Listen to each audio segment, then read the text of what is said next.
Welcome, everybody, to Freelancer Chat, our show about all things looters, shooters. A quick note on that. We're probably going to change the name of the show because as Anthem has continued to sort of struggle with their content updates, I don't just want this to be a show pooping on Anthem, basically. So we're going to talk about Borderlands 3 announcements. I can't talk today. Destiny 2's leaks about Destiny 3, Division 2, and yes, we will talk about Anthem. But joining me today is Arekkz. How's it going? That's that guy over there. And then Dantics. Welcome, splooter fans. No, we're not going to call it that. Splooter Chat! And yeah, so on today's show, Borderlands 3 has officially been revealed. It's very, very exciting. It's awesome. Arekkz, what did we see in that trailer? Why don't you tell us a little bit about it, your reaction, how excited you are, etc. I was super excited. I mean, should we not start by talking about Tiny Tina's Robot Tea Party, though? I mean, is that not what we're here for? Oh, yeah. 17-minute long magic trick as well. Yes. I can't, yes. With the camera trick, the ruined. Yeah, true. No, but that was super awesome. And obviously, it was kind of cool as well because they dropped the teaser the day before, which everyone was like, it's got to be Borderlands 3. Although it was kind of funny because for like 24 hours, people were like, is this going to be a Battle Royale trailer? Everyone was losing their minds. And then, yeah, it's finally here. It's finally, it's the trailer. Like, it kind of showed us everything we wanted to see because, we saw new Vault Hunters, we saw familiar faces, we saw new locations, we saw guns, we saw lots of guns, we saw guns with legs. I like that part a lot. I was like, oh yeah, I'm in. I genuinely I want to play Beastmaster, and I want to have like guns with legs and have a team of people with guns with legs and just have them run towards everything. It's going to be the best. I think everyone wants that, right? Yeah, right. I don't even care if it's going to be a bad gun. But yeah, so we saw that. Obviously, they said there'll be like more news coming, I think, next week as well.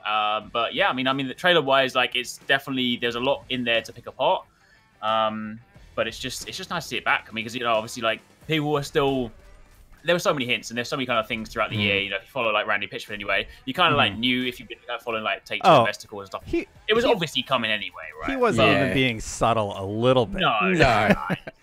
He could have just come out with it painted on his forehead, like. Yeah, I think someone saw him like the day before at PAX anyway with that shirt that had the 3 on the back. People were like, "What?" But yeah, I mean, so it was gonna happen. But yeah, it's nice to have it like officially there. Like now, we can just kind of like start getting excited. I think it's gonna be a good year for like if you like. I mean, because everyone always kind of talks about. We mentioned this last time, but everyone always talks about how like the big three a lot of time when they say like Division, Destiny, Anthem, but like Borderlands is the OG looter shooter, right? Yeah, like, it's they the know OG. Loot. This is the granddaddy. Loot. Exactly. This is the looter shooter, guys. This is where it started. Yeah. Well, yeah, man. Back in the day, I actually did the wiki game capture for Borderlands 2, so I did all the achievements, how to like get infinite cash, like we found that out. How to duplicate guns, I think, was one of the things that we figured out. So, like, if you got a God roll gun, you could dupe it, and then I think it had trading, right? In Borderlands. You know the funny thing is, I think I read that and started duplicating my guns back in the day. Right. So I think you might have subtly influenced me into a cheater. So I remember I had a. I am glad about that. I am also very, very excited about Borderlands 3. So much so that I'm actually thinking I might just stream Borderlands 2 again, because Borderlands 2 it was like this really, really awesome game. I think out of all the Borderlands, 2 just hit this sweet spot between humor and gunplay and loot. Would you guys agree or disagree?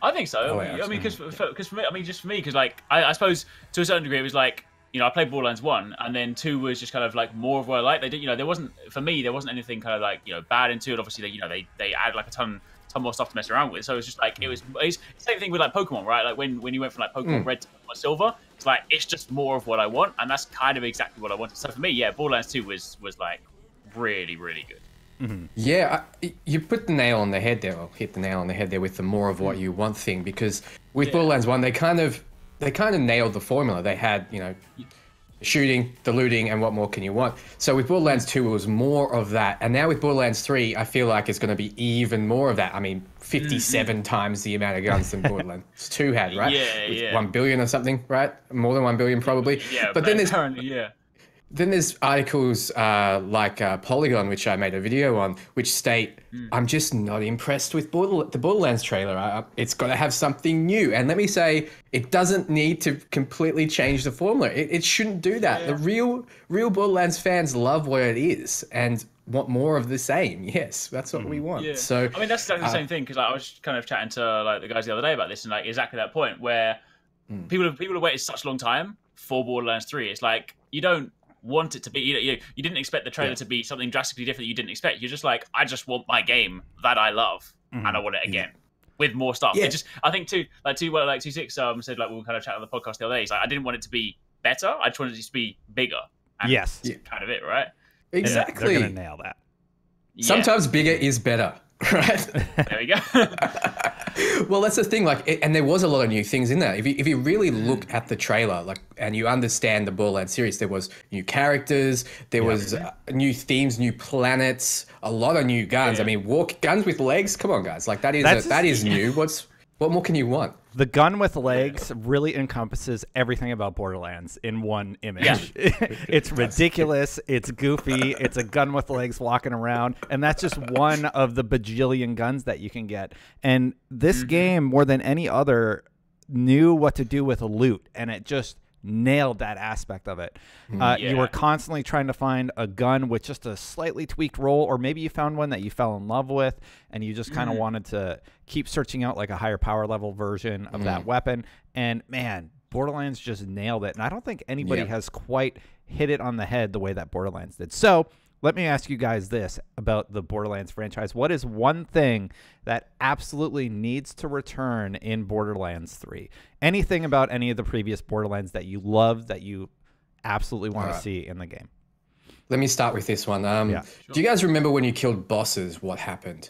What was that Borderlands 2 boss? The Terror of Elysium or something? That giant kind of thing that comes out of the ground. And, whatever it was called. I remember the one, but Yeah, anyway, when it dies, it spits up like 50 guns and all this loot and stuff. That's what I want to see return. And when you kill something big, it's just like a loot shower. I love that. I think we missed that in Anthem and other looter shooters that have kind of come out from there. So, I mean, that's my number one. I got heaps more I can say, but I'm going to pass the buck over to one of you now. There's kind of, I suppose there's kind of two. Can I sneak like two in here, like two quick all ones? right. There's one which one of them just one of them needs to be one of them needs to be the depth, because one of the things before, like, there's a rumor that's going around kind of as part of the leaks, which some of them seem to have kind of lined up quite well. But one of them said that it apparently this time around, instead of having 3 skill trees, it's going to have 1 big tree. Now that sounds cool, provided there's still the same depth. What I don't want to do is suddenly go down the Destiny route where it's like, hey, we just strip back the classes and it's actually a little bit more streamlined. So please give us the same depth. I don't care if it's 1 megaton skill tree that's basically 3 merged. Just make sure we have that. And also, wait, I literally forgot my second point while I was in the mode of talking. So I'll send it to you and then I'll come back. Well, for me, I think like the sort of echo your point, the over-the-top supers are absolutely great, right? And I think maybe like a few of those for each character would be really, really cool, like sort of expanding upon to that premise. But for me, the writing. That top-notch writing that Borderlands 2 had, because it was so funny. It was written by, their team of writers with Anthony Birch, I believe, was at the head of the writers table, or at least one of the people at the writers table. Yeah. And it really ended up coming through. He did some series like Hey Ash, What You Playing with Ashley Birch, and like back in the day, that was like his first big writing gig. I don't know what he's doing these days, but as long as they can hit that level of humor and just that tone, I'm going to be absolutely happy during the storytelling. And even just like when you kill enemies or and it kind of like came through on multiple facets of the gameplay. So do you remember your face? Yeah. Right. Did you play Tales of Borderlands? I did not. Like I was like, so I was oh wait, yes, I did thure episode 3. I've been catching up on that one recently. Yeah, you guys 100% need to. That game is hilarious. I was like, I had stitches. This was one of the only games besides like Conker's Bad Fur Day back in the day that had me in stitches. If you guys that are in the chat right now haven't played it, go play it. Really, if you're a Borderlands fan, it's very funny. The eyeball gag. If you played it, you know what I'm talking about. It's one of the best jokes in all gaming. All right. I remember there's the one super thing is you mentioned on loot before. I want to make sure that I don't think they change it because it's in the DNA, but loot still needs to work the same way it did before, where you can steal your friend's loot, right? Because like a lot of these new looter shooters have personal loot, right? But I feel like in Borderlands it's an important thing. Yeah, it means you have arguments with your friends, but you need to have that diplomatic approach. But like if they suddenly were like, no, we're not going to make it personal loot, I feel like that's an important thing in Borderlands. Like, I used to be back in the day. This was before I was a reformed guy, but back in the day, I was A the worst monster. looting. I would steal everything. That still needs to be a thing. So, yeah, not playing with you, Arekkz. I actually agree. I think having that in the game is an okay problem to have because of the way that matchmaking works. You're playing with people that you know. You're not going to be hopping in with randoms, you know. And as long as that part is retained, then the loot part can be retained. Because next time I see you at an event, I can be like, hey, I needed that shotgun, and you took it. Give it back. You know, I'm like, whoopsie. I can hold you accountable for your actions. You could even have like a little toggle box or something before you make the game. If that's a massive issue, make it privatized loot. But I don't know. You don't think so? You're like, no, it has to be. Let me steal your guns. Let me steal your guns. All right. Yeah. Look, I wouldn't complain either way. For me, it doesn't matter because I'll just pick the character that has like the speed boost. And I'm like, I'm getting all those guns. They're like, shoot the boss. What are you doing? Why did you stop? It's loot time. Loot goblin time. Oh, yeah. So I think we're all in agreement. We're all really excited to see more about Borderlands 3. It looks like April 3rd is going to be the next day that we hear something, right? 2 days before my birthday. It's going to be like, happy birthday, Destin. The game's out now. No, just there should be a release. That'd be amazing. Yeah. There should be a release date given by Randy Pitchford because he mentioned that on Twitter on April 3rd. And I'm hoping for another, well, at least some gameplay. We got a gameplay trailer, but there was very little actually unedited gameplay. So I'd like to see damage numbers popping up in more than just like 2 seconds and 2 frames of it. So, yeah. That'd be cool. Speaking of damage numbers, Anthem had an update recently, and so basically there were a lot of things going on with Anthem. They released their big patch, and the community is really unhappy about it. Initially, Elysian caches were the loot problem where people were picking up loot and then other people were getting it. We didn't get the story DLC. The store was updated. But yeah, there were sort of all these things. But then there was also a big leak. So let's start with what happened sort of in the last week. What's going on in the world of Anthem. Dantics, so tell us a little bit about patch 1.4, the Elysian caches. What went wrong? What did they fix? Where's it at right now? Well, it's just not working the way it's meant to, right? I mean, we expected to get in there, have like a Borderlands-like loot shower, get as much cosmetics as we can, but it seems like a lot of the cosmetics are just inconsequential. It'll be like vinyls that you don't really want to equip, or it'll be something very specific to a class that you're not using, or it'll be crafting materials. Now, I'm not sure if you guys agree that a cosmetic chest should have crafting materials or not. I don't know your take just yet. I have a take. I have a take about Anthem's current state, just in general. The game needs to be fixed. The game is in a major crisis right now, to the point where I don't have any interest in playing it. And I know I'm the host of the show, so I will play it from time to time just to like have an informed opinion about what's happening within the world of Anthem. However, all I'm getting is purple. So if I sign on and I get a bunch of purples, why am I signing on? They need to turn the loot on the way that it was, period. That's what needs to happen. There's nothing to chase. There's no reason to play the game. You're just getting purples that are dismantle fodder, and there's nothing to do with that loot. They need a massive loot revamp or the game's going to die, period. No one wanted to play this game more than me. No one wanted this game to succeed more than me, but I have reached the limit of my tolerance. It's just so much has gone wrong that it's at the point now where it's beyond forgivable. I mean, there should be a slider just to turn the loot on, but a lot of people have been speculating on Reddit, and I don't really want to breathe life into this theory, but that they've built the game in such a fashion that it's tracking what you do in order to sell you more cosmetics or sell you more. So it'll tone down the drops, it'll tone up certain things and mess around with those numbers in order to get you to a spot where you're primed to be sold to. Let's caveat that because I believe the source of that is 4chan. So let's be really careful when we're quoting 4chan.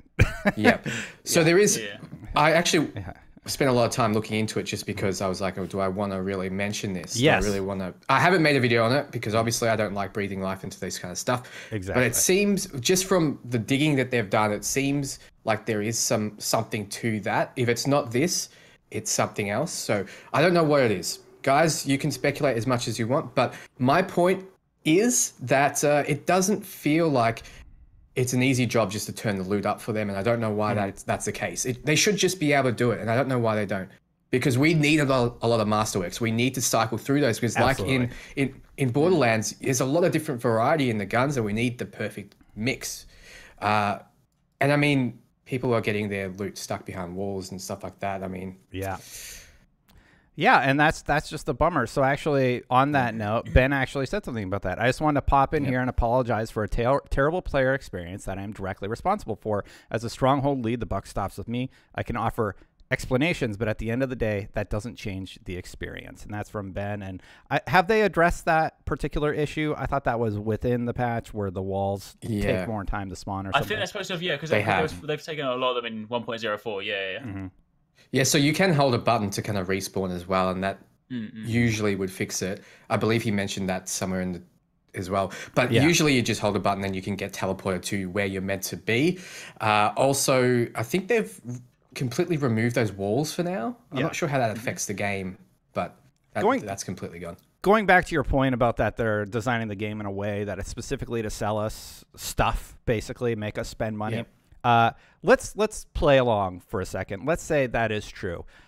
It's not frickin' working. Your game is a disaster right now. And I didn't want to come on and be negative about Anthem. I never wanted to do the show and do that. But I'm frustrated. And I'm frustrated because they're like, we're fixing it. Patch comes out. It's broken. We're fixing it. They fixed the patch. Loot is throttled. Okay, we're fixing it. This 18 pages of notes, whatever, and it's broken. And I'm to the point where I'm frustrated. I'm like, all right, you know what? Keep trying to fix it. When the game's actually in a playable state, I'll be back. But until then, we're going to talk about all things looter shooters instead of just Anthem. Because I don't want this to be a 1 hour show where we just poop on developers and things like that. Like, that's not what it's about. But I am going to express my frustration. Go ahead, Arekkz. Because the thing is, it's got to be like, I mean, it's impossible to kind of like know what's happening internally as well. It's got to be so like super difficult because there's two sides to it, right? There's always that side where there has to be that fast turnaround time because obviously if your player base is struggling with something right now, they'd be like, we have to fix this quickly. In an ideal world, they'd be like, you know what? Let's just take 2 months and work on a megaton patch that will fix everything, and then we'll have the time to, So like, it's not to kind of excuse what's happened, obviously, but at the same time, there's definitely, because there's definitely multiple teams. There's going to be that kind of fast turnaround team that's like, yo, you have to fix this issue right now because players are literally, it's ruining the experience. But at the same time, internally, sometimes those kind of quick turnaround times, like it's like, all right, cool, this is like a band-aid to fix it. But there's obviously a bigger issue at play. So I don't know. I honestly don't know what the solution is right now because to me, I've said before, like, I'm not a game designer. So like, but to me, like logically speaking, I'd be like, surely you could just like in the code where it says like drop purple, just change it to drop masterwork all the time. I mean, obviously it really doesn't work that way, and I know it doesn't work that way. If purple, then make masterwork instead. Else never make purple. And but I'm not. Exactly right, but no. I mean, I definitely think that is the interesting thing. I mean, I saw that stuff kind of pop up earlier in the week. I didn't give any kind of like thought to that. The kind of the tinfoil theory stuff because I don't think that stuff made sense anyway. Because even with regards to like the building the game that way, it's like nothing they sell can actually give you because that model is the sort of thing that you would apply to a game that would incentivize purchase that would then get you the loot you're not getting because you can't buy the loot in Anthem. It doesn't make sense for that thing to be applied. So I feel like in this current climate where everyone's super ready to jump on it, I feel like when that surfaced from 4chan, everyone's like, yo, this must be the answer to all our problems. And then suddenly, like, it was very easy for that to start gaining traction. So I definitely don't think that's the thing. I don't know what the problem is. But I mean, as I think it's literally the unfortunate reality is it hasn't really sort of changed from what we've said the past couple of times. Is that in the short term, the solution just needs to be more loot. Like literally, just like if people, if it's raining down loot. In the interim, people won't mind that say like, all right, it's March and we haven't got the story DLC yet. They'll be like, cool, we want some more, but we haven't got it yet. But if I'm being showered with loot, I'll be like, that's cool. It'll keep me busy for a few more weeks. I'll shoot some things. I'll get some masterworks. It's gonna put a smile on my face. That's all I care about. And then you wait a little bit more. So but I think what you said about Band-Aid is kind of the main point here. Is I feel like every time they take one step forward, they take two steps back. Yeah, let's fix this, and then the loop breaks, or let's fix this, and then something else breaks. Yeah. I don't think they should be. Traditionally, if in game development you see them quick hot fix this, make sure it's not a problem. That's great. Do that. You've got to do that for your fans. But in the case of Anthem, I think they need to take another approach now, because the fans are not liking this certain aspect, but then they're not going to like it if you release a patch and then something else breaks. So I think it should be, do what you can to fix it, but test it. Please start testing it, BioWare, please, because I mean, we can't, all this controversy is just pushing more and more players away, because there's only so much negativity to listen to before you're like, you know what, I'm done with this. And that's why I haven't been really making that many videos on Anthem, because like, I don't want to be contributing to negativity. It's not what my channel does. It's not what your guys' channels do. I don't see any of that stuff there.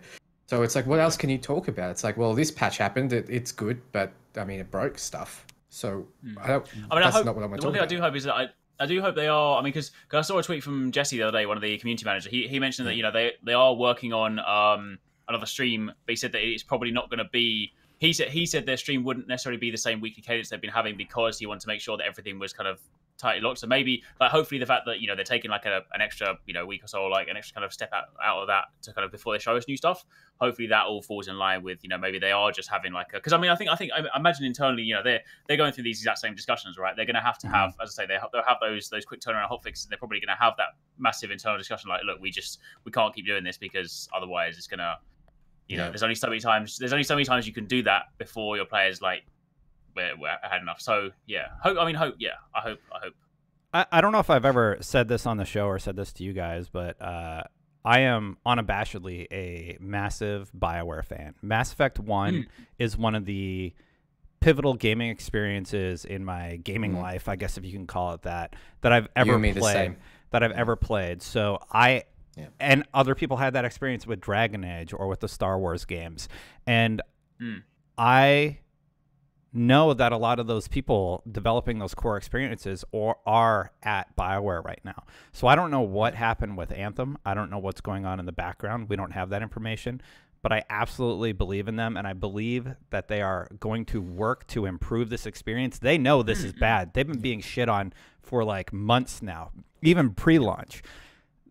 They're not feeling good at the studio, obviously. You know, they're getting beat up, and that's why I'm not going to make another show where we just shit on them for hours. Yeah. I believe in them. I can't wait to see when they get it right, but at the same time, I am going to express my frustration with how it is currently going. So, Destin, you and me are the same, man. The original Mass Effect was a pivotal moment for me. It is, and still remains, Mass Effect 1 and 2, my favorite games of all time.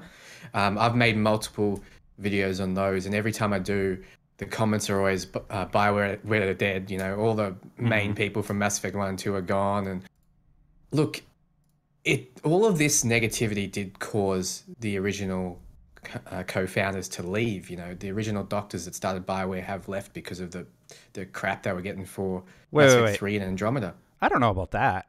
They left probably because of the sale. They're doctors, so like they did the gaming thing out of passion, right? And they went back. Yeah, it was completely out of passion. Yeah. Well, there was some quote.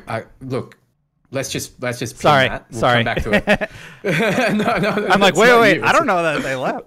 I don't know 100% what the quote was, but it was something to do with, you know, it's people step away because of certain things. And look, I don't want that kind of thing to keep happening. You know, we can't just keep shitting all over developers just because we don't like one or two things that they've done, or things that don't. I mean, when you sit and talk about your passion, you're not sitting there talking about, let's tune up the loot numbers. You know, they're talking about the bigger picture. All these, like, those kind of things are all symptoms of what the overall goal is. And Anthem, if you look at the game and what it was trying to be, is an ambitious project, and it could entirely have been something different, while, you know, having the same goal. And I don't know. What do you guys think with this whole BioWare situation? I don't know what the hell's going on. Something weird is going on.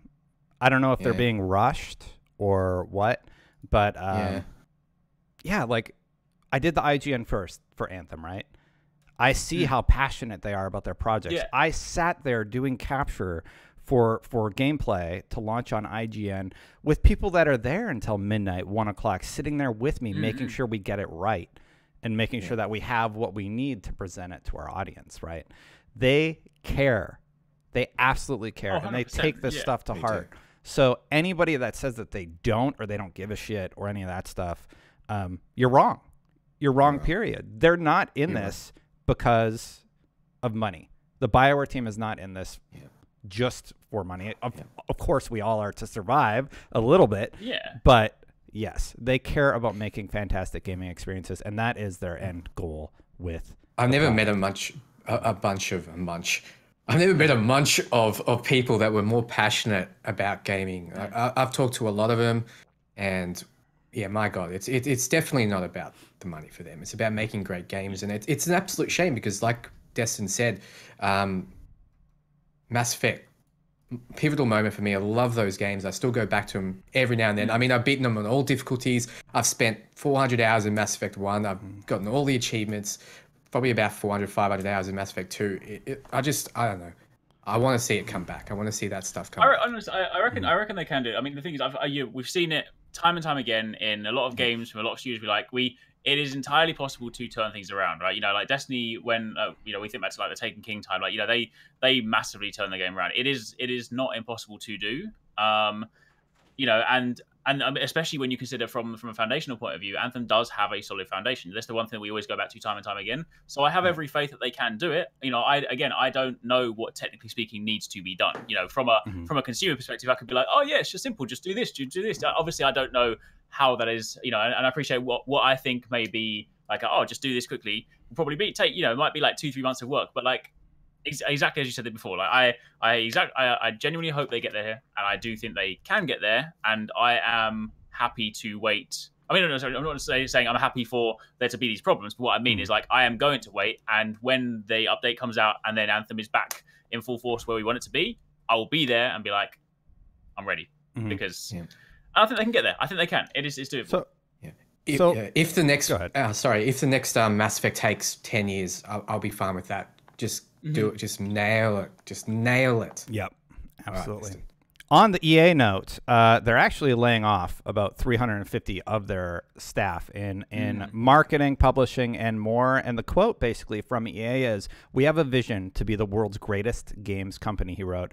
"If we're honest with ourselves, we're not there right now. We have to work to do with our games, our player relationships, and our business." So even EA is feeling the heat about this, and it sucks to hear that people are being laid off.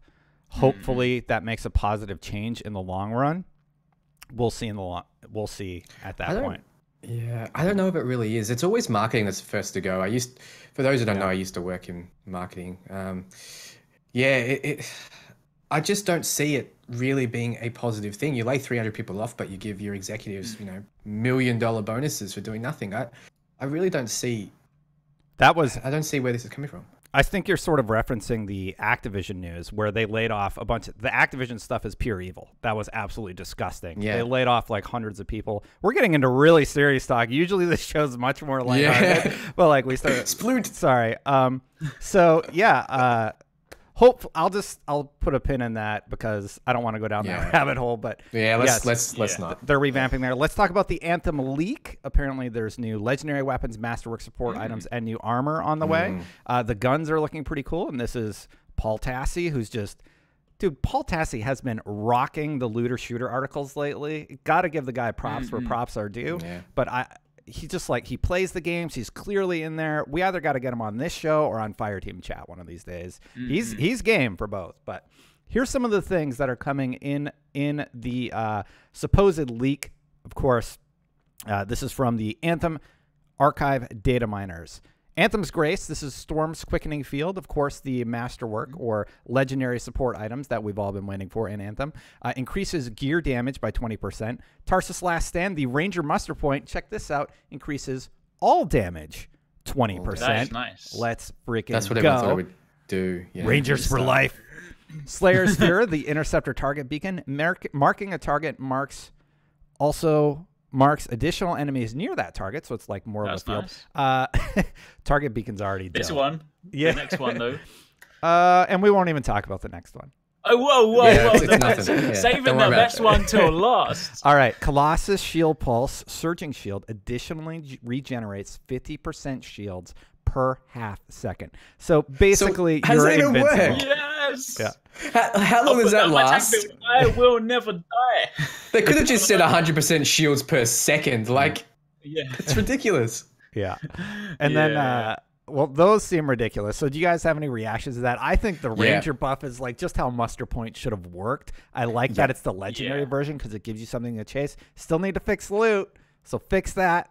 And then I'll be chasing these drops. That'll be a lot. Can I be a little negative here? Not that we haven't been this show. Yes. but We'll allow I feel I feel like any of the standing around kind of support abilities just don't work in this game. You're meant to move around so much, and I don't think I've ever gotten much use out of Muster Point, to be honest. Have you, Destin? I did when I was doing those damage experiments, but it's a very coordinated attack because you could like triple buff it and then hit somebody with a target beacon. Here's the thing. Yeah. Here's how this particular Muster Point is going to be interesting. You're in the air. You pop your muster, you pop your ultimate, you nuke everything on the field, and once they fix the components that increase your ultimate, I think the Ranger's going to be more of a viable character. They also need to fix the pulse blast impact damage sort of competitions that the two pieces of gear have against each other. Yeah, right? I think they need to change it. That it's like a sphere that follows you around, then your friends can come and follow you and they can get the buff, or maybe even nerf the numbers down a little bit to make that viable. But putting down a sphere, you never get to stay there. If you're fighting a Titan will zone you out. You need to dodge those fireballs. You need to dodge the fire. If you're fighting an Arekkz, you need to move around. You just can't stay pinned to one position, especially in Anthem, which doesn't have cover like Mass Effect or like Division. So you need to be moving all the time, and that's where the fun comes. So any area point abilities just don't work. So I think that's what needs to be changed, honestly. Not a bad thought. But other than that, it's cool. Yeah. Any of those get you excited, Arekkz? Nah. The shield. The shield one, right? Because because that literally goes perfectly with my tank build already. I already basically don't die now because of my build anyway. But that would just be like the extra. But to be honest, I like the idea of the interceptor one. To be honest, because like I think about times when some of the times I have the most satisfying experiences. Like one of them is always Tyrant Mine, because when you have the phases in between the boss where like a ton of things come out, and then that's where you can always get your perfect combos. Like now you can have an interceptor dash like a target beacon in the middle. Not that you really need it because they're trash mobs anyway, but like you still have it dashed in there anyway, and then you can kind of combine that with some big damage numbers. That's gonna be quite fun for they sound good. I mean, I will say that there is that one thing where and we kind of mentioned this with Division before. There's always that one thing where like whenever you add like a new ability, and largely speaking, a lot of the abilities are just like do more damage, right? Now, obviously, we like it from a numbers point of view because doing more damage is what we do in these games. But at the same time, the problem you have with that is that then in the future, if you add anything that is slightly more bespoke, like has a slightly more unique effect that isn't just deal more damage, a lot of the time when you have people min-maxing end game, they're like, it's just not worth it, right? Like, when they had more, when they're in Division 1, when they added more gear sets, they were like, well, it's still not the same as Strikers because you don't do more damage, so I'm not going to use it. So there is that. You mentioned this a few shows ago, Yeah, so there is that one danger point by them adding them in where they are basically more damage. But I think like right now, they sound great. They'll fill the gap that we have that we want to fill, and they can always readdress that at another time in the future. Yeah, going to your point, I really think that instead of just adding plus numbers, they need to add something different to it. Like, for example, instead of throwing out the beacon and it spreading, that is good. That is something that you can. That's a different effect. But just making it increase gun damage when you stand in the muster point, that doesn't seem very creative. It could be something like, it makes multiple bubbles or something like that, Yeah. I mean, or to your point before, to turn something that is potentially not as useful in a combat situation like a muster point where you put it down and then you have enemies that zone you out. Maybe the masterwork effect is that if an enemy touches your bubble, they freeze. Oh, yeah. Sort of like the Titan shield, or they get, I call it a drunk bubble, with the Saint 14. Exactly that, right? Yeah. And then, do you know the kind of like, Do you know the wizard bubble in Diablo 3? It kind of slows down projectiles. That would be good because you'd see the Titan fireballs coming and suddenly they're not hitting you. You've got a little bit of breathing space. That would be good. And that's another way to kind of like help your team out. If you strategically position yourself in a choke point, then maybe that bubble can be really useful. Yeah. The additional items within this update that was leaked are some images of guns, though we don't know what they are. It's an SMG, a shotgun, an assault rifle, and Paul Tassi refers to it as a, what's it called, like cold fusion gun from Destiny? Trace rifle. Trace rifle, yes, thank you, Arekkz. And then one of them looks like a Jara's Wrath. Does it? Oh, yes. Do you know yes. Yeah, Somebody said one of them looks like Jara's Wrath. Maybe it is Jara's Wrath. Maybe they figured out. Maybe this first story update was supposed to be something a little bit more than we expected, which would be awesome. Who knows? And then some new cosmetics for the Ranger and for the Storm were also leaked. How did they get all this stuff? This is all from Anthem Archive data miners. So, yeah. It's kind of neat. Well, I'm excited by it. I don't know how they got images of this stuff, though. Props to them. Data mined the alpha when that was out. People signed an NDA, went in and played, and then suddenly the next couple days on Reddit, there was all of the assets were up there, have been mined. So maybe it's just easy to mine. Who knows? Don't try it at home, kids. Let's move on. Any thoughts about that? I'm glad to see more armor sets coming, honestly. With Jara's Wrath, I really hope they do add elemental effect to weapons as a standard. That would be pretty cool because, as you remember from the first trailer, Jara's Wrath was lightning damage, was electric damage. So a lot of people were disappointed that there was only, kind of physical damage guns unless you get a masterwork. So I would like to see that. It mixed the game up a little bit. There were some cool masterworks where like you shoot 3 and if all 3 hit, it causes an explosion. I really like that gun. It's just it doesn't have the same rewarding payoff the way that the Destiny guns do. Like a gun with Firefly, Arekkz, you play a lot of Destiny. It just feels awesome when you kill big groups of Thrall or whatever, and you don't get that same effect with any of the weapons in Anthem, unfortunately. You nail it, Dave. Feels awesome. That's what we need. We need more of those feel awesome moments. Arekkz mentioned it before when a lot of enemies were spawning in one choke point and you can just wipe them all out with combo effects. We need more of that. And we need more weapons to do that kind of stuff. Exactly. That would be clutch. Moving on, speaking of Arekkz, you play a lot of Division 2. How are you feeling about next week? Because World Tier 5 is on the way. Tidal Basin is here or on the way. I'm still not 30 yet. I'm still not 30 yet. I'm gonna pass this to Arekkz, who's playing way more Division 2 than I am. Take it away, sir. Yeah, so gonna be really cool. I mean, it's come at like a perfect time, really, because I mean, obviously, I know everyone's playing at different paces, but me, for example, like, I've been World Tier 4 since obviously the first week anyway, and the way they've done it, it means they've staggered your progression, so like nobody can get past World Tier 4 right now, so everybody is at this, it then kind of gives people the time to catch up, but then you're at this cap point, so it kind of got to that point where in the past week, obviously, I've been playing, but I've kind of been playing in a slightly more passive nature because there's no point, for example, right now in building a perfectly min-max build, because when World Tier 5 comes out and the gear score raises, all your build is, you're going to get new items. So I've kind of got into that passive state this week where it's been kind of like, tidying up some of the things I've been doing, working on things like that, so that you then just you're in the state for World Tier 5. Once that drops, there'll be the new Stronghold, which is Tidal Basin, and in order to unlock it, you'll go through a similar principle. You can see that in game right now. You go on the map, you have to complete the other 2 strongholds, you unlock the new one, and then that's when everyone can start grinding. I feel like that next week is going to be pivotal because following World Tier 5, we don't know when the raid is dropping yet, but we do know, Julian Garrett said before launch, they were going to do like a staggered release because they want to try and have that big song and dance where everyone can jump in the raid together and have that world first race. So, you're probably going to be, a few weeks after World Tier 5. So the next couple of weeks is going to be about now is the important time in the game because now is when you can start building the builds that will persist, that will matter. These are the builds that you'll carry into end game. These are the builds that you really want to make. So it's a good time. And I think it's actually, to be fair. Oh, sorry, go on. So just a question for you, Arekkz. Did they have World 5 actually completed at release and they just hadn't released it, or did they actually build it recently? So I don't know the internal kind of progress there, but since World Tier is kind of just like Grandmaster 1, 2, and 3, it's just a difficulty tier. So I would imagine there's no physical change apart from the Stronghold. There's no physical change to the world per se. So I think I feel like there's a lot of coding that goes kind of behind it though. But so I'm just wondering.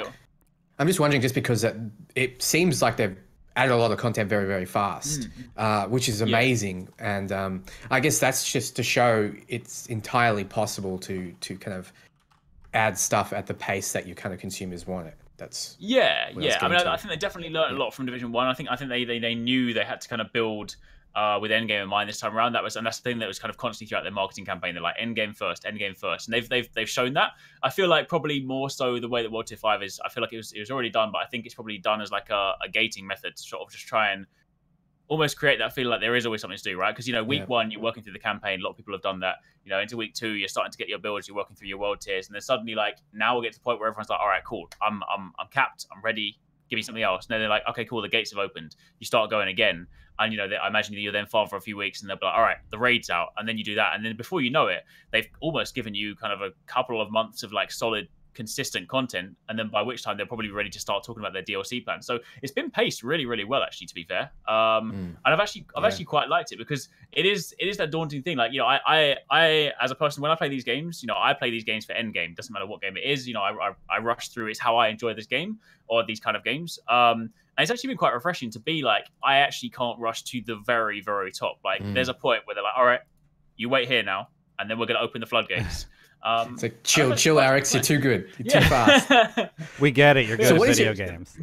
So what is your favorite piece of gear in the game right now? Maybe that can kind of give us an idea. Since this is Splooter. I think it's probably... We're not calling it that. I think especially in Division, I think it's probably less one specific piece of gear because the way that like gear combinations work. But I think it's probably like the setup. So there's one that one of the guys on our channel built like this week. Like he kind of put together like there's like an SMG set which you can then kind of get with if you have the certain bonus rolled on your armor. Then not only do you, because like SMGs they have inherent crit bonuses on them in game, and then if you have it paired with this talent, then you actually restore armor in this game, which is effectively health anyway, by shooting and by landing crits, so you can kind of like be healing yourself while dealing damage. And I always like those up close and personal guns. So and builds like that, they've always been those kind of fun things to mess around with in Division. So I feel like for me, Division's always been one of those games where in games like Destiny or Anthem, you'll be like, this particular item is awesome. Whereas in Division, it's always been this combination is quite cool. And I think that for me has been the thing. So yeah, probably the healing SMG. I've seen a few people, some of the PvP guys, put together like a one-shot PvP sniper build where you're just dropping people with that. So there's a lot of fun stuff to be had. Yeah. So I've been playing Division 2 pretty casually, and I actually hopped into a game with my buddy Illegal Knot. Shout out to Illegal Knot for helping carry me to level 21. Basically, we were just going through the story missions, but I got power leveled to like 29. And there used to be an even more effective way to do this. I'm still super squishy. So what happens is you get like powered up basically, and then you're super squishy, but my teammate is still world tier 4. So he is one-shotting everything. I'm like, there's the oh, he's dead. Never mind. So literally every story mission I'm going up a level. So by next week I will at least be 30. I'll potentially be doing more content that will power me up to be level 30 at least, and hopefully I can be ready for world tier 5 or slowly progressing. It's kind of nice to have this second game or third game that I can play in casually. Like you're the most hardcore obviously in Division 2, Arekkz. You like the game a lot. I'm excited to get to the end game where I'm starting to make these custom builds. I have a question for you actually while I have you here. Sure. Are ARs definitively like the best gun in the game? Because for me, it just seems like there's no reason to ever equip anything else. They are very, very strong, and you can basically pick up any AR in PvE and it will be good. There are some other like really good ones. So, like outside of that, like the Model 700 is a great sniper. I forget the name. There's basically we actually put a video yesterday like on like 5 of the kind of best PvE weapons right now, and there's definitely some great ones in the other categories. I really like LMGs, to be honest. But yeah, you can't go wrong with an AR. Like there's, a couple of obviously really good ones, G36 or the Police M4. But yeah, ARs. I was having a lot of fun with the M60. I just like having a lot of ammo. That's the thing, right? Yeah. I just like not having to reload. Just like die. Okay, go to the next target. Die. I like LMGs. The only reason I prefer ARs is because ARs don't force people into cover. So they'll be like suppressed if you use the LMG, and I'm like, I could just kill 2 of these guys with an AR with the extended clip buff. And True. So I'm having a good time. I'm still not max tier, just for full disclosure and all that stuff. And yeah, that's everything going on. The one thing I do really like about that division though is like the way that gearing up in that game feels incredibly well paced. It does. Because what you'll find is when you get to level 30, and I actually really like this. I mean, you don't have to do it, but if you've got like a friend that is in World Tier 4, you know, you can join their world, you can run through activities, and they can share loot with you. So then very, very quickly you can go from 0 to 100. Yeah. And obviously if you don't want to do that and you want to do it organically, that's cool. But like if you are playing in a team and you're like, right guys, we need to get raid ready, you'll be like, oh yeah, I need that sniper. That's like max gear score. Like, yep, it's yours, have it. And then bosh, you're there. So I really like that because ultimately, you know, once you get to the max tier, then everything you're getting is dropping at your level, and then you're farming the things that actually matter for you, right? So, definitely. Anything else you want to talk about, division related? I think that's kind of it right now. I mean, to be fair, I mean, because we don't know much more about the DLC moving forward. Like, you know, we know there's a lot more free DLC planned. We know that they've got like, I suppose there's the weird thing. I don't know what the timing is in it. There's the weird thing where like if you bought the season, because all the DLC is free, right? But if you bought the season pass, you get like the story content before other people, but the other content is then I think it's like gated or something. So like it's kind of like a slight bonus, but not a full bonus. So I don't really know whether there's much incentive for that. But all that stuff we don't really like have too much on the date front. So yeah, right now it's all eyes on World Tier 5, and you know I want to know when the raid is, because that for me is really important, because up until, you know, they've never done a raid before, and they're the closest thing they had before, which was completely not a raid, was incursions, and they were definitely not what we wanted. So I'm very interested to see. And also, I mean, apart from unless you play things like WoW, like on the console space, or not always console, but you know, Destiny and things like that, we've never seen an 8-person raid. So I'm quite interested to see how they play with those numbers. So yeah, takes me back to Halo days when we like hooked up consoles and all played together. Yeah. Man, that was fun. Did you dragging guys... a TV down the road? Looked like I stole it. For Halo 1, did you guys ever use like Xbox Connect so that you could actually play online with other people? You could do that on the Xbox. I'm a big nerd. I did. I had to get everyone over. Yeah. I unfortunately did not play Halo 1. I have to admit, I came into Halo Reach. Get out. Show's over. Sorry. Show's over. sorry. It's because you know until Xbox 360, I was a Nintendo kid. I had Nintendo consoles. Hey, I was like, so was I. Yeah. No, I played it at friends' houses, but apart from that, I was quite late to it. I kicked myself because like one of my friends is like a really big Halo fan, so he kind of got me into it, and I was like, how have I not played this? But yeah, I apologize. It was the first really good co-op shooter experience on any console, right? It was, as far as I can tell, I think it was the only one. Well, it was one of the first, right? It would have had to have been. So, Destin. Yes. Destiny 2. Yes. Okay. So there's been some rumors about Destiny 3, actually. In Destiny 2, it's Iron Banner right now. I'm actually having a good time with the debuff mechanic. The Wise and Rebuke roll is bad, but like going into PvP and actually, I acquired like 125 of the 500 kills, not even really trying. I just did my bounties on one character. Nice. So basically the toaster gun, aka Jotun, one-shots people still. I love that gun. It's kind of probably not working the way it's supposed to in PvP, but it's great. So that's one way to progress, and I'm having a lot of fun there. But there was this really, really interesting rumor from Anon the 9, and it's a rumor, but potential spoiler warning. If you don't want to hear this, obviously you might want to just mute the last 10 minutes. Thanks for watching. Rose, Hawkmoon, and Dark Drinker are apparently coming back. They're still talking about how we're going to be choosing either the light or the dark in Destiny 3. And for me, the most interesting rumor about Destiny 3 is that instead of having PvP and seeing Josh Hamrick and John Wisniewski leave Bungie recently, this one is the most intriguing to me. Apparently, Destiny 3 is rumored to feature emergent PvP and open world areas. And I wanted to throw that to you guys, and we all play looter shooters. How would you feel if Destiny or any of the looter shooters that you play adapted a emergent PvP type setting? Arekkz, what would you think about that for the Destiny universe? When you're saying that, are we talking about like you might be out in the world, you see people, and you can just fight there? Is that what we're talking, or are we talking about? Do you remember? Are we talking about it would evolve as it? Do you remember? So the way that I consider emergent PvP to be implemented would be the way it was in Borderlands 2. If you melee somebody, it's like, do you want to fight? yeah, let's fight, and then you kick the crap out of each other, and maybe you win, maybe you don't. I actually like that concept. I think that concept is totally okay. Now, if I'm getting ganked every 2 seconds by some guy, like in World of Warcraft days, I would see my friends who actually played it. It would happen all the time. They would just get murked by people that are way higher level than them, and they just steal their loot. That's not a fun experience. Borderlands really nailed how to do that. How do you think? I mean, like, I'll throw it to you. How do you think? How could it work? How do you think it's going to work? Well, I like the idea of like.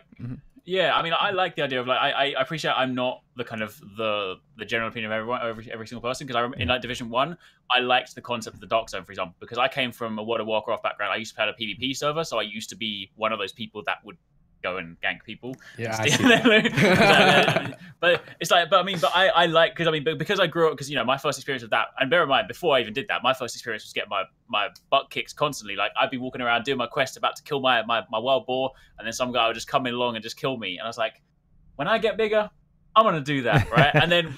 Someone killed Broken Tooth while I was trying to tame it as a hunter, and I never forget him. Yeah, I was like, didn't even kill me, just killed Broken Tooth and then killed me. No way. But that's why when it came along in like Division, I quite enjoyed the concept of like Dark Zone, because it almost felt like that feeling. So for me in Destiny, because like one thing that I would love to see, like if they did it in Destiny 3, would be like to almost expand it so that like the open world, maybe remove, because you know how it works around this sort of like this bubble nature where like there can be like, is there 16 people in like an instance at one time? Like if they can expand that so it's slightly more open, and then you just see people and you can fight, they might have to combat that to the point where it's like you would make a conscious choice, like you do in World of Warcraft, where it's like, I'm going to play on a PvE server or PvP server. So people that want that would then be like, all right, if I see someone, we're ready to rock, because I like those kind of experiences, because I'm not conventional PvP. I don't like, even when I was like playing Destiny all the time, like PvP was not my jam. It's not what I do in a lot of games, but those kind of slightly more spontaneous, just like I'm going to duel, I'm going to mess around, and like, you know, those kind of things. That's the PvP that I enjoy. Yeah. Can I throw a spanner in the works a little bit here? Sure. Do you guys remember what they did to combat that in Fallout 76 by any chance? I mean, I never played that. So Fallout 76... probably for the best. Yeah, it was a mess, to say the very least. In that, you would start shooting at another player. They would take almost no damage. It's like getting hit by a bee. You know, you see like one. You'd be doing nothing to them. Oh, You'd that's just be annoying the crap out of them. And then if they decide to shoot you back, that's when something triggers and you can both kill each other. And then the person who initially started it will get a bounty on the head if they kill you, and then the whole server can see them and go and kill them and get money, except everything wasn't really tuned very well, and if you were the one to kill them in PvP, you'd get almost nothing for it. You just pick up, you know, the scrap that they had on their body and very little gold, and then people for killing you wouldn't get that bounty on their head, and they'd get almost no gold for it as well. So there's almost no point in PvP. People didn't do it. So I was just wondering what you guys think with that kind of layout. Is that better than just having a PvP server, or a PvE server, or a toggle, or yeah? I get what you're saying. Fallout 76, it ended up being more annoying than anything, because people would just sit there and shoot you for 1 damage, and you're like, just leave me alone. And then if they would get marked, like nobody really cared. You know, there wasn't enough incentive to fight those people. I think it's an interesting system. Like maybe have a cutoff point after like 5 damage. Just, okay, that guy clearly doesn't want to fight you. That's enough. Because they would allow them to actually kill you with the severely throttled damage. And I think that's kind of where it all fell apart. Now, as bad as we thought Fallout 76, I'll say I thought Fallout 76 was, because I know there are people out there who enjoyed it. I think it did have a few gameplay mechanics that might have worked. One of them being that mechanic that you're discussing, Dantics. And I think it just wasn't quite where it needed to be. I think they could have refined it a little bit and found a sweet spot, but they never did, of course. What about you, If Arekkz? you took off a glove and slapped them across the face and said, I challenge you to a duel, and it like was this cinematic thing, and then if you didn't accept it and they walked off, then that would be cool, like something like that. But anyway. Well, you're basically describing Borderlands 3. Yeah, or exactly. Borderlands 2. Yeah. Yeah. I mean, yeah. Which is what Borderlands. Those kind of systems are. I mean, like, those kind of systems are working similar way. I mean, because even like WoW on PvP servers, you also had like dual options as well, right? I mean, those are definitely interesting. I suppose it's a difficult discussion because, like, you know, the only one thing for that is that for people that are, because like while it might not necessarily be perfect right now, like Destiny does still have an active PvP community, right? And the problem with if you have that as like your core system, then obviously it doesn't give a continual means for like PvP, because if you encounter someone, you're like, all right, I want to fight, and the other person doesn't, then it's like it doesn't really give you that. So you'd almost have to have like a means to have like an organized situation as well. So maybe you could have that space where, I mean, kind of like the Crucible, maybe they could make it more interesting where the Crucible is like a physical location where, like, you're out in the map and you go into certain areas. I mean, basically, I'm talking the Dark Zone. Maybe they could do that for Destiny, where like you're just like, okay, now you're in a danger zone, and now if you see other Guardians, because they could do a really cool spin on that, right? I mean, we're always talking about the light in Destiny. Like, what if Destiny 3 has this play where like you can be like, you can kind of go towards the darkness or the Traveler's Light, and then suddenly it's like, oh, okay, now we've got like dangerous Guardians out here. It's like, I mean, that could be cool. I mean, I'd be down with that. I'd like that. I agree. I don't think they've ever really nailed it. Sorry, go ahead. No, I think it would be really cool, and I think they're toying it right now with the Drifter, toying with the concept of it with the Drifter. We had the Easy Bake Oven like a season or so ago in Destiny, where we could bake pieces of gear or whatever, and then they kind of reintroduced it with Gambit Prime, and right now they have sort of a mechanic where you can choose the Vanguard or the Drifter, and I think they're like, all right, so how would this work? Let's experiment with it in Destiny 2 to see how we could potentially implement it in Destiny 3. So yes, I think it would be really cool. It was received quite positively within the community, to the point where it was like bringing back feelings of For the Horde, or whatever the other alliance was in World of Warcraft. Full disclosure, I didn't play World of Warcraft. I played it for about an hour like a year ago. It's literally for the Alliance. For the Alliance or for the Horde, right? Yeah, I couldn't remember. It's right. You remember the good one. It's fine. It's fine. Yeah. Yeah. Oh, Arekkz, really? I would have taken you for an Alliance, man. I gotta say, I'm a Horde man. I'm undead rogue through and through. Represent, my man. There we go. The troll shaman. I think it would be cool. What about you, Dantics? Would you like some sort of emergent PvP? I think there's a way to do it. I'm willing to try it out, but yeah. I would, yeah. There's a lot of games that tried different ways of doing it properly. I mean, we've got WoW's formula of having just PvP dedicated servers. We've got Borderlands formula of you whack them in the face and you can accept it. Even Diablo 2 had PvP that you could kind of accept, right? It was like duels. And then you have the Dark Zone, and then you have Destiny, which has specific modes for PvP. So which is the right way to do it? And right now, I don't think any of them have really nailed it. There's got to be something else that I just can't think of right now and just hasn't been done yet.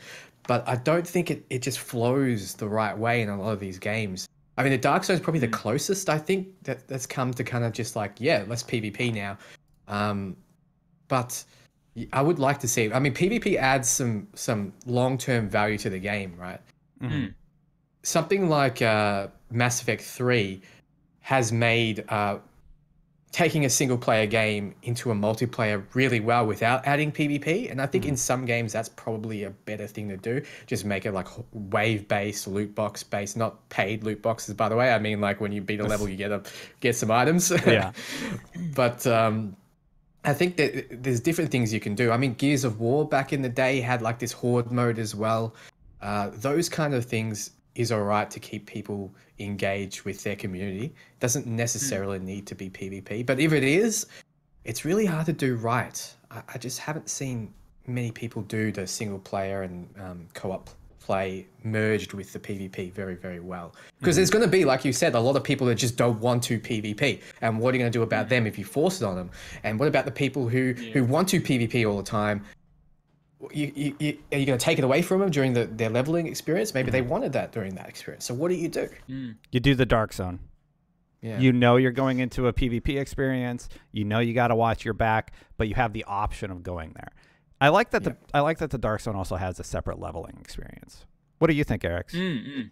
Yeah. I mean, I think that's definitely like it is a Dark Zone. Like might not have been the perfect experience. I do feel like partly because a lot of the Dark Zone actually work quite well. But I think for a lot of people it was their first experience into that. And because in Division, like it was so seamless, you would physically walk into it. Like I think a lot of people, because there's a lot of terms and a lot of things that we're kind of experiencing these days in these MMO lights, right? That like if you've played MMOs for time, like you're used to it, right? But for a lot of people, if it's their first experience, like I go back to like Destiny 1, when when an expansion came out and then all your gear was useless and you had to start again, that's something you get used to, right? But a lot of people, if this was their first time doing it, they're like, what the hell? What is this, right? So I feel like when people experience the Dark Zone for the first time and they just seamlessly walk into it, like, oh, I'm just continuing to explore the map, and then suddenly they're getting run up on, because you didn't have that conscious choice at the beginning of the game. Like, I'm choosing a PvP server, I'm choosing to allow this to happen. It's a learning process for a lot of people, right? But I feel like there's a lot of really interesting things that can happen in that, and a lot of moments that you just can't get in like organized PvP. You're just like, all right, I'm in a match, I know I'm going to have this battle. Whereas like when you're walking around a world and like you're exploring it and there's loads of things going on and then suddenly someone runs up on you. I mean, like as in the moment, if you get ganked, it might be annoying, but you kind of look back and like, yeah, yo, that was really cool. You want to be the guy ganking him, don't you? That's what it is. You want to be that guy behind the barrel with the sniper at one hits you. I do, but at the same time, said the guy stealing loot in Borderlands too. Okay, whatever. I just cloning loot. There's a difference. I'm not taking it from someone. True. No, yeah, but I mean, yeah, but I'd definitely like to sort of see some of that. I mean, I would like to see, yeah, I think it could be really cool. I think it would shake it up. I think they definitely need to like, I want to see something. Like, it's funny because we had that discussion at the beginning when we were talking about Borderlands. Like for Borderlands 3, we didn't want to sort of see anything drastically different. We just wanted to see more. Whereas for Destiny 3, I kind of do want to see something drastically different, because like right now, like I have been playing Destiny since the very beginning, like since the alpha, and this is the first time, this expansion, where I have not touched the Drifter expansion, and I've like for the first time since then I've fallen out of a little bit, so I'm not entirely sure what's going on. I still kind of like try and keep up to date on like what's going on and whatnot, and I do plan to jump back in at some point. But yeah, for me, for it to draw me back, like it needs to be different. It needs to be like whoa, okay, they're listening now. Mm-hmm. What we didn't mention with PvP is the fact that balance between PvP and PvE is extremely hard to do. I mean, when you're killing things in PvE that you might have a wave of 6 enemies, 2, 3 or 4 bullets and they're dead, right? You can't do that with a player character. So how do you tune that? For a developer, it's very difficult. If you have a better armor set and it increases your armor by 5%, that's not going to matter if people are 3-shotting you, right? That's not going to matter at all. Yeah. So gear would be inconsequential then for armor, so you'd go all damage. So then the balance is off, right? It's just little things like that. So I think getting that balance as well is also this really fine, I don't know, thin line. It's funny, you speak about that. Yeah, when you kind of touch on that, I think the topic of balance is a really interesting one, and something that I was discussing with like a friend this weekend, is actually because like completely different thing.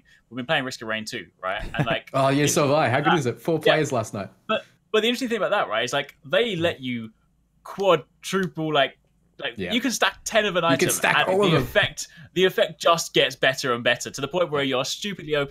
But I'm like, you know what? We sort of took a step back. I was like, I actually kind of like not to the point where it trivializes the game, because that game still has challenge, right? But like there are so many of these like loot shooters right now where like they're so careful on balance. They're so scared for something to be too powerful, and partly the reason that happens is because obviously if you have PvP, they're like, okay, cool, if you're going against another player, it makes sense, right? But even in a PvE situation, sure, you don't want to trivialize an encounter, but you can't beat the feeling of feeling so damn powerful, like and even in Diablo, like when I was playing through like recently for the most recent season, when you finally get your season gear and it all links together and you're going through just like wiping through mobs, right?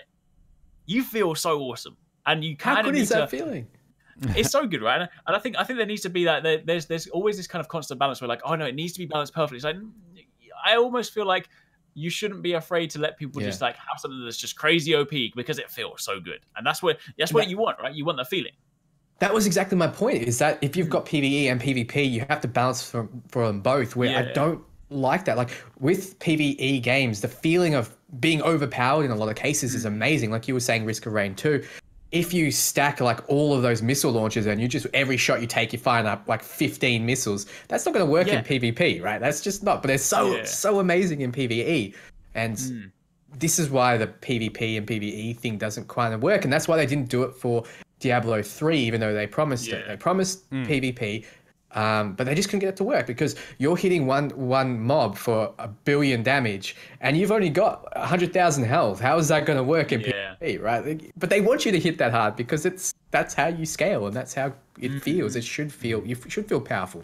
But anyway, I like the idea of destroying all my foes in a PvE experience. Yes. I'll just say that. With that said, we're kind of at the end of the show right now. Thank you, everybody, for joining us. And just a reminder, yes, we started this show out covering Anthem exclusively, but, you know, we all are playing different looter shooters. We're all sort of into different things, and we're going to continue talking about Anthem on this show. So we've still got you covered there, but we're going to expand it and be renaming the show quite shortly. I just want to manage expectations, let you guys know that we still see you. I still see people out there that are like, I want you to talk about Anthem. That's cool. That's cool. But we love more games than just one. And I actually had a great time with you guys talking about all of the looter shooters and sort of what's going on with them currently. So, yeah. I think we'll be moving more that way. I had a great time, Destin, and I completely agree. We need to kind of, like, right now, if all we were to talk about was Anthem, guys, then it's going to be us dragging out things, like 5 minutes of content, and it's not going to be interesting for you. So it's nice to have a little bit of balance. You see what Anthem is. We'll talk about what Anthem is in terms of what's happened, what's upgraded, what's changed, what might not have gone right, what's gone right. And then we'll talk about other ones, and you can see kind of how Anthem compares to those, if anything at all. Or maybe there's something you want to pick up that we've talked about that might sound good to you. So you like the genre, you might like others. Yeah, so exactly. Yeah, just wanted to give you guys a heads up what we're doing, why we're doing that, and I think it makes for a better show for everybody. So thank you so much for joining us. Arekkz, where can people find you? Mainly on the YouTube channel, youtube.com/ArexG, or over on Twitter, twitter.com/Arekkz. Check it out in the description. Dantics, you? YouTube as well. So it's /Dantics, and on my social media platforms, Twitter and Instagram is /DanticsOfficial. Yeah. And for me, check me out over at twitch.tv/Destin channel. Thank you so much for watching. We'll see you next time. Bye for now, everybody.